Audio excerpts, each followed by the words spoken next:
Hi guys, ഇന്ന് നമ്മുടെ കോളേജിലെ ഫസ്റ്റ് ട്രിപ്പാണ്. അപ്പോൾ പോകുന്നത് വേറെ എവിടെയല്ല, വയനാട്ടിലേക്കാണ്. വയനാട്ടിൽ എടക്കൽ ഗുഹയിലേക്കാണ് പോകുന്നത്.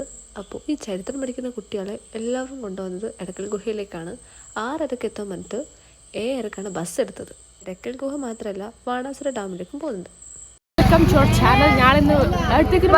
വയനാട്ടിലേക്ക് പോകണമെങ്കിൽ ഒരു ദിവസത്തെ ട്രിപ്പാണ്. പക്ഷെ എല്ലാവരും വിചാരം കുറേ ട്രിപ്പാണ്, അങ്ങനെയാണ് വന്നിരിക്കുന്നത്.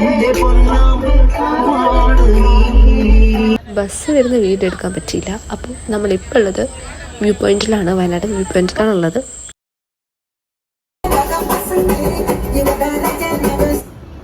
ചെറിയൊരു വയനാട് വരെ പോവാണ്.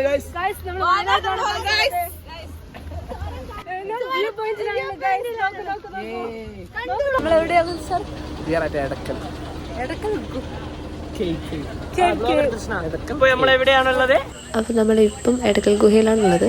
ഇനിയും കുറേ നടക്കാനും ഉണ്ട്. അപ്പോൾ ഈ ഹിസ്റ്ററി പഠിക്കുന്ന എല്ലാവരും കൊണ്ടുപോകുന്നതാണ് എടക്കൽ ഗുഹ. അപ്പോൾ നമ്മൾ ടിക്കറ്റൊക്കെ എടുത്ത് ഇനി നേരെ അങ്ങോട്ടേക്ക് വിട്ടു. അപ്പോൾ എല്ലാവരും എക്സൈറ്റ്മെൻ്റ് ആണ്. എങ്ങനെയാവുന്നൊന്നും അറിയില്ലല്ലോ. അപ്പോൾ ഈ സ്റ്റെപ്പ് കയറാൻ കുറച്ച് മടിയൊക്കെ ഉണ്ട്, എന്നാലും കുഴപ്പമില്ല. നമുക്ക് നോക്കാം എങ്ങനെയായിരിക്കുമല്ലോ. അപ്പോൾ ഇത് വ്യൂ പോയിൻ്റ് അടിപൊളിയാണ്. എല്ലാവരും കണ്ടിരിക്കേണ്ട ഒരു പ്ലേസാണ് എടക്കൽ ഗുഹ. ആൻഡ് അത്രയും അടിപൊളിയാണ്. നമ്മൾ നേരെ ഉച്ചക്കത്തെ ഫുഡ് കഴിക്കാൻ പോയി. നല്ല വിശപ്പുണ്ടായിരുന്നു. ആൻഡ് 3 മണിക്കാണ് ഫുഡ് കിട്ടിയത്. അപ്പോൾ ഫുഡ് ബിരിയാണിയാണ്. ആൻഡ് നല്ല വിശപ്പുണ്ടായിരുന്നു. പക്ഷേ ഞാൻ കുറച്ചേ കഴിച്ചുള്ളൂ.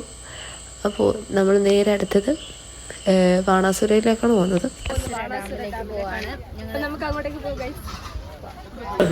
അപ്പോൾ നമ്മൾ ടിക്കറ്റൊക്കെ എടുത്ത് നേരെ അങ്ങോട്ടേക്ക് വിട്ടു.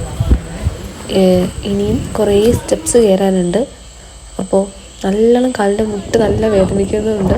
അപ്പോൾ അവിടുത്തെ ക്ലൈമറ്റ് എന്ന് പറയുന്നത് അടിപൊളിയാണ്, ഒന്നും പറയാനില്ല.